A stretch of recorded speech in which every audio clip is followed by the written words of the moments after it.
লাজুকতা আমরা হারাতে বসেছি, কোন ক্ষেত্রে আমাদের লাজুকতা নাই। বিশ্বনবী এত লাজুক ছিলেন, হালিমাতুস সাদিয়া বলে 5 বছর কুরাইশি মুহাম্মদকে আমি লালন পালন করলাম, একদিনও কাঁদতে দেখি নাই। ক্ষুধা লাগলেও কাঁদে না, ব্যথা পেলেও কাঁদে না, শুধু লজ্জাস্থানের জায়গা থেকে কাপড় সরে গেলে মুহাম্মদ চিৎকার দিয়ে ওঠে।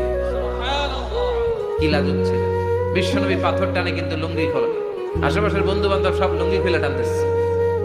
চাচা আবু তালেব দৃশ্যটা দেখলেন, কিরে সবাই লুঙ্গি খোলা, এটা লুঙ্গি ছাড়া কেন? এটার গায়ে তো লুঙ্গি আছে। বিশ্বনবী ডেকে বললেন, মুহাম্মদ লুঙ্গি খোলো। কি খোলো? সবাই বলছে তুমিও খোলো, তুমি কাঁধে ব্যথা পাবে, কাঁধে লুঙ্গি রেখে পাথর টানো। বিশ্বনবী বললেন, না আমি ব্যথা পাই না, আমি লুঙ্গি খুলবো না। চাচা বললো, আরে ছোট মানুষ, সমস্যা নাই, খোলো। গোছা ধরে টান দিবে, টান দেওয়ার আগে বিশ্বনবী বেহুশ হয়ে জমিনে পড়ে যায়। লুঙ্গি খোলা আর হয় না। বিশ্বনবীর লজ্জাস্থানও কেউ দেখে নাই। আল্লাহু আকবার। তার মানে কাবা ঘর নির্মাণের দিক থেকে বাপ বেটার মধ্যে মিল আছে না নাই? সাইয়েদনা ইব্রাহিম কাবা বানালেন বয়স্ক অবস্থায়, বিশ্বনবী বানালেন শৈশবকালে। পড়েন সুবহানাল্লাহ।